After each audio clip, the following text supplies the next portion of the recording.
You've already made your first statement on social media and signaled reciprocity, that is, taxing American products back. Is that really the way to go, President? Hey, Christina, the first thing that's important to make clear to the Brazilian people is that those who have to respect Brazil and cut taxes from Brazil are Brazilians, and at the same time demand that others respect us. Brazil is a country that doesn't have disputes with anyone. Here, everything is resolved, not through conversation. Pause. This is very good. This is very good. Remember what I said in other live streams about someone you've heard saying this, which is the following. Lula thinks everything can be resolved at a table. Lula thinks people don't have strong convictions and that everything is pretense. Therefore, if you put it on the table, it's resolved. That's a lie. You don't resolve the Israel-Palestina conflict through a table. You're talking about hate. You're talking about an eschatological issue. You're involving the end of the world, involving sacred land for these guys. No one will compromise on what is sacred. But for Lula, who is a cynic, a drunken Brazilian, who fakes his convictions, he thinks it's a game. So, in Lula's crude conception, everything is negotiable. Everything is negotiable. I've always said that. Look at him saying it. And the second thing Lula delivered there, the Zé Carioca of Brazil. Brazil is everyone's friend. We like to talk, we're nice, everyone. Yes. And then everyone screws you over, everyone fools you, everyone goes after you, takes advantage of you. Being nice is not good. Being nice is not good.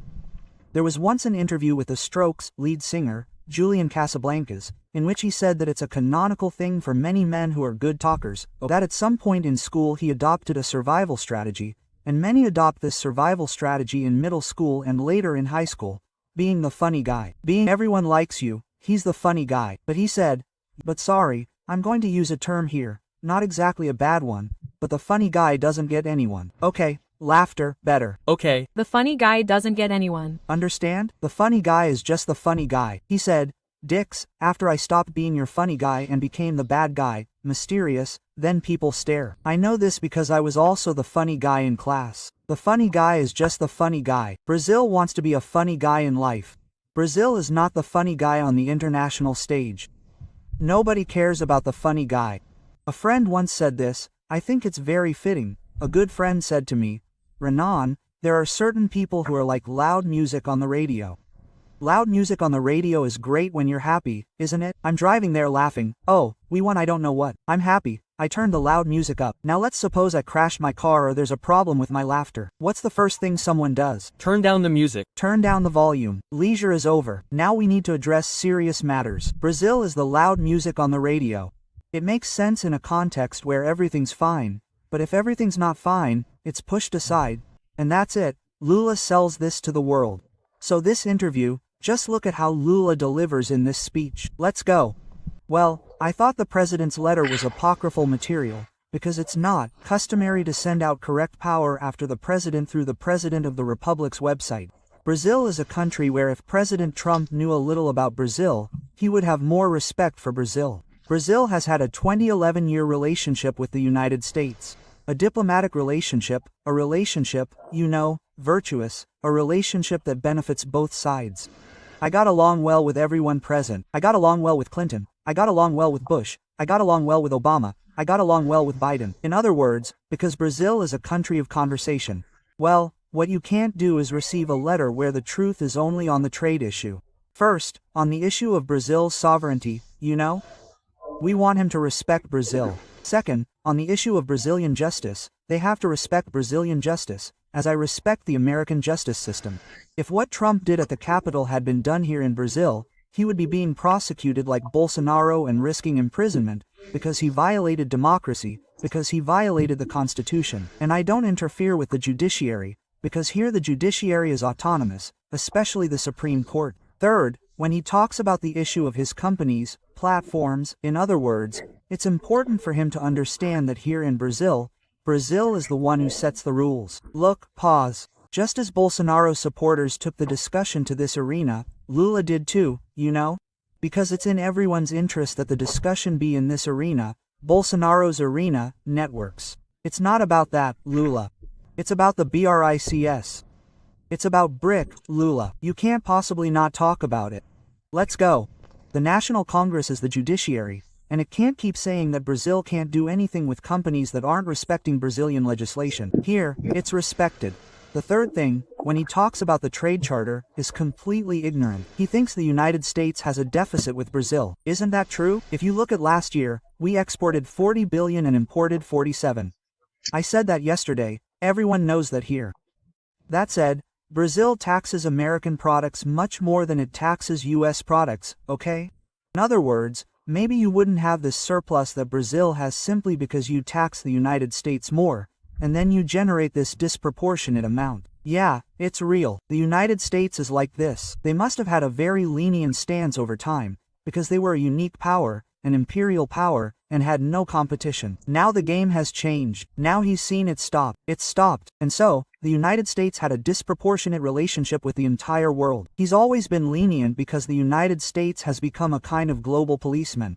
They're the ones reinforcing their authority so the world doesn't fall into chaos. They were, you know, the owners of the world to a certain extent. So, lenient, here, look, it's like that. Now Trump is changing. There's a reformulation in this game. Lula won't talk about that. Let's go.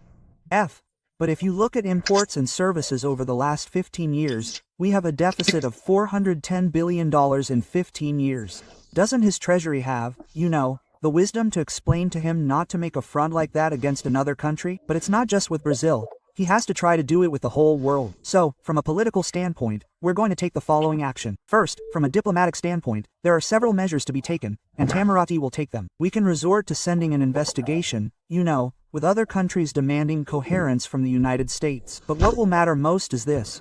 We have the reciprocity law that was approved by the National Congress, and there's no doubt that we'll first try to negotiate. But if there's no negotiation, the reciprocity law will be implemented. If he's going to charge 50, so what? So what? And he's not saying anything. There's nothing concrete in these answers. This guy has nothing concrete because, let's assume, welcome to the gang. Let's get into Valet Plus. We're going to hire more than 20 people to compensate for Tutu, who didn't hire anything. Come on, Rafael, I'm laughing, pay attention. What do these exports to Brazil mean for the US GDP? Honestly, it's peanuts, it's not much. It means something, but it's not much.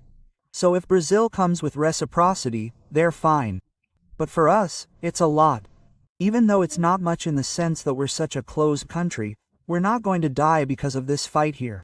Brazil won't go bankrupt because of this fight, no. Brazil will have more problems than the United States. So, playing with reciprocity isn't an advantage from a negotiating standpoint, because Brazil comes out of the fight much more hurt than the United States. So, therefore, if you enter into a tariff war with them, you'll lose them. So, the damage to them is much less than the damage they cause us. Even if neither of us dies, we come out of the game more hurt. So, you say that this strategy that will hurt you more is a good strategy. Excuse me. That's crazy talk. It's crazy talk. Come on. We're going to charge them 50% now. We already charge 60% on imports. Oh, it's important to be clear, Christina, that the former president of the Republic should take responsibility for agreeing with Trump's taxation of Brazil. In fact, it was his son who went there to influence Trump, who begins a letter trying to judge a case that's in the Supreme Court's hands, a case. He's no longer in here with a rehearsed speech, okay? Look how red he turned. Look how red he is.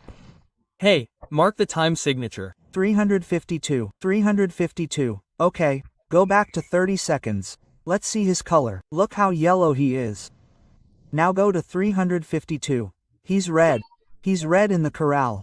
Let's talk about a case that's in the Supreme Court's hands, a case that has no political judgment, no. What's being judged are the case files, which will have a Supreme Court decision, and if the files say the person made a mistake, they'll be convicted. That's how Brazil is. That's how we are. Respect is good. I like to give it and I like to receive it. What he can't do is think he was elected to be the world's sheriff. He was elected to be president of the United States. He can do whatever he wants within the United States. Here in Brazil, we Brazilians are the ones in charge. President, what are your instructions for the technical area again today? Let's go. Let's continue with this speech of his, okay? He's clearly losing control there. He talks about what's happening. He starts spouting a sovereignist rhetoric, right? Oh, no. Brazilians are the ones in charge in Brazil, and all that. Just remember that he's not sovereign in any way, okay? Brazil has a vassalistic attitude toward China today, and it's real. He's a vassal of China, and if he's going to talk about respecting this respected person, If we look at his external statements about other heads of state, his own, members of his government, he definitely doesn't respect to be respected. And then there's another issue involving moments of conflict between nations, but that's only good between men, okay? You're only respected by strength at the end of the day. And camaraderie, soft power, is useful in situations of stability. If you become unstable and someone looks at you with a vengeance, you have no power, you have nothing. You have nothing. You, Lula, and the Workers' Party, more than ever, more than even the Central, because you wielded power, at a time in Brazilian history, the executive branch was so strong, right, during Lula's second term, that you could have made decisions that would strengthen Brazil. You diminished Brazil's competitiveness, you took care of stealing and creating the biggest corruption scandal in our history and keeping things going so you thought Brazil would grow forever. It was a lie. You weakened Brazil. You're to blame for this situation, you parasitic bum. Come on. Itamaraty negotiators. Look, both Itamaraty and our Ministry of Foreign Affairs, MIDIC, have been talking to the United States. They've been talking since the 10% tax. From a diplomatic standpoint, we have to appeal to the MC. You can, together with the WTO, find a group of countries that were taxed by the United States and jointly file an appeal with the MC, you know? There's a whole process we can do, you know? If none of this yields results, we'll have to enact the reciprocity law. And Brazil is in a position to protect the productive sector, which is outdated. We'll have to protect it. We'll have to seek other partners to buy our products, because the trade we discussed yesterday has no other partners. The partner is in Beijing, and his name is Zinum. And that's it. He'll have to knock on China's door, and it won't be on the terms Brazil wants, but on the terms Brazil can. You're selling so much meat. I'm going to pay so much. Go on. I'm going to pay so much. My bad.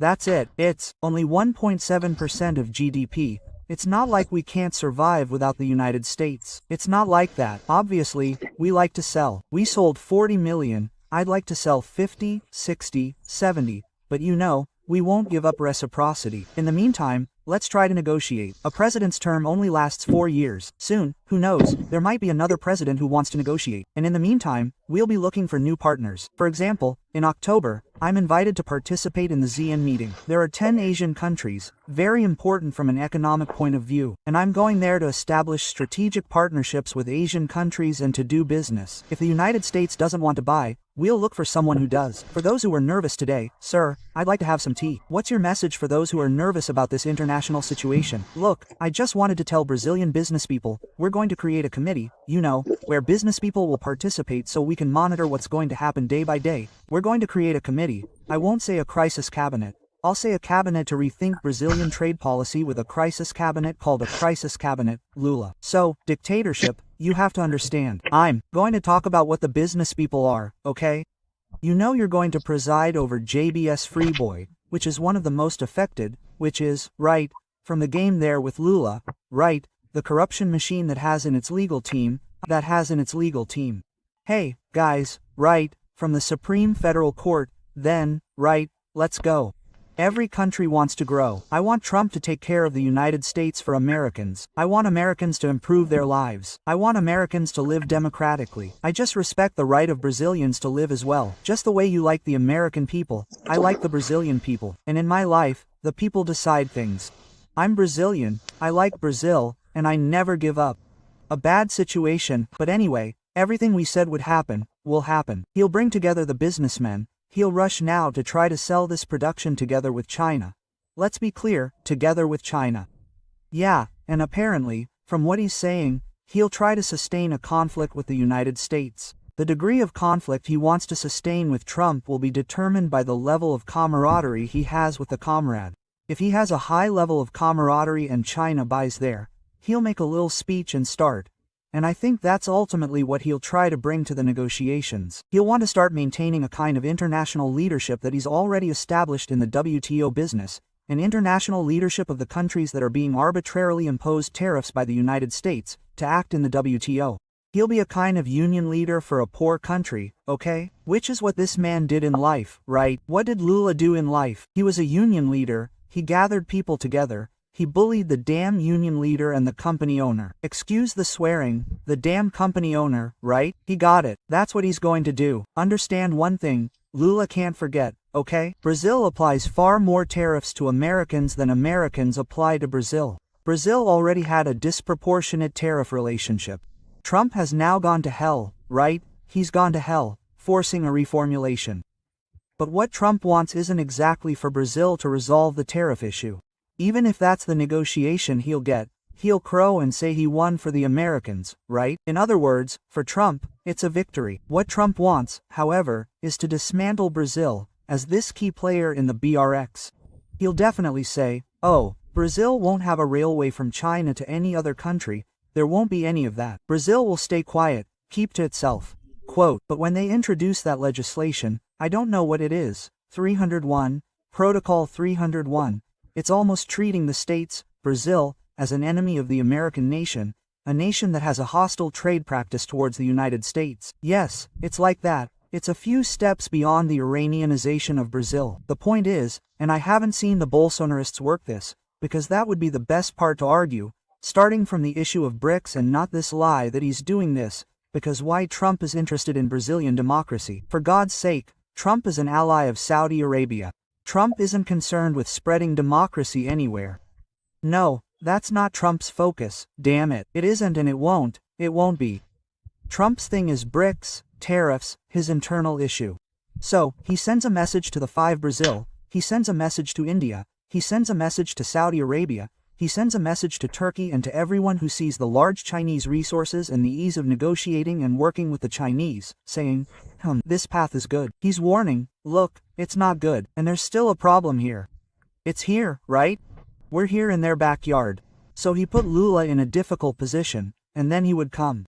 If Zimpin had a big father, come on Lula, I'll take care of it. But what we're seeing is this. Chico has a great deal of distrust towards Brazil, so it could be that this situation imposed by the United States on Brazil will force Brazil to fall into China's lap, and China, in order to accept it, will say, but well, for me to accept it, I have to see, right? So, what can I do? How can I benefit from this?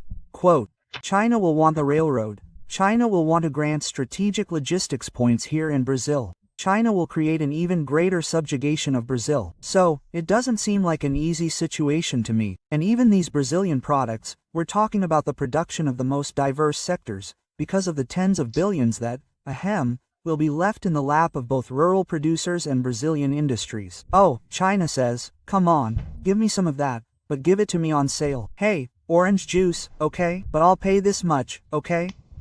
I'll pay this much, and China will do this. Which is this wonderful meme that's circulating like never before, which is a meme that has a lot to do with a good part of the victories China gets through based on the failure of some of Trump's negotiations, which is this nothing win, do nothing, win.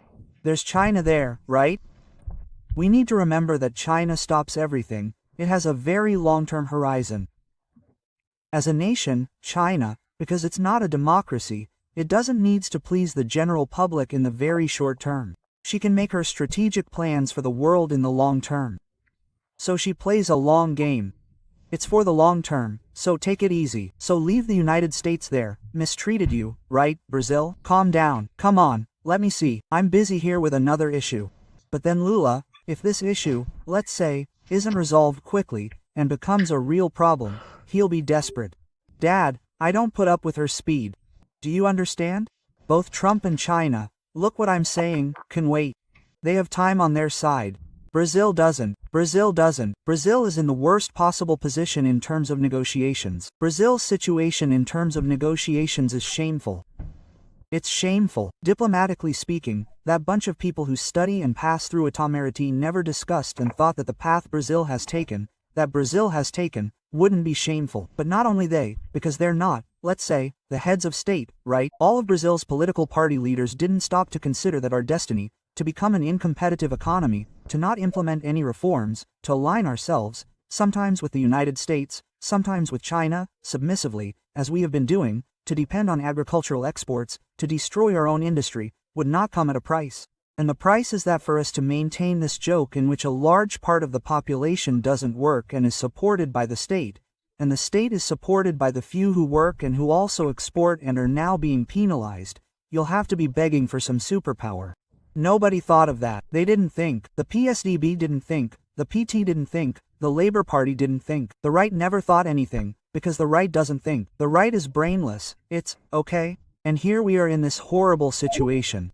And look, Brazil's position could be different, because Brazil has already been through this dilemma. Other times, but in different situations. During the military dictatorship, Brazil also played, even though it had a natural alignment with the United States on the issue of anti-communism and the United States indirectly favored the coup that took place. Brazil also played in the 1970s, right? We have our great Paulo Tola here watching us. Brazil played non-alignment in the 1970s, with a third world logic of the non-aligned. It also played there before with Getúlio Vargas, folks. Getúlio was shaking his ass for Hitler on one side, shaking his ass for the United States on the other, and he was there seeing what the best path for him here was. He got him a surgery, participated in the war, the game continues. Not now, we don't even have the conditions to discuss it. We don't even have the conditions to join in the game. We don't have the conditions to discuss self-defense, because you can't question China, because if China says, hey, Brazil's empire breaks instantly. Because worse than Brazil having been deindustrialized, right? Having lost internal productive capacity to China itself, the very people who deindustrialized us still buy our materials. So it's like, look, I took away your means of action and I'll finance you. Brazil has become China's little. Brazil is like a chick who was hot and studying. Then a pimp came and said, stop studying, stay at home and I'll give you some money.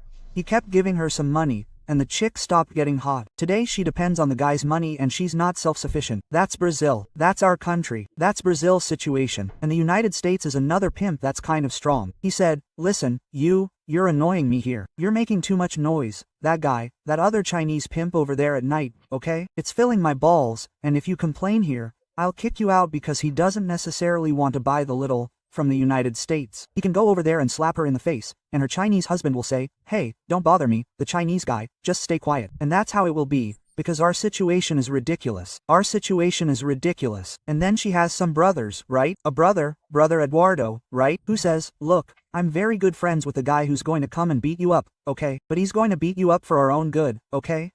Quote, she is. And brother Lula, right? You did well to marry that Chinese man over there. He's very good, right? He takes care of you. Give me some money. I'll have a little drink here. She's screwed. Brazil is Brazil. It's a little.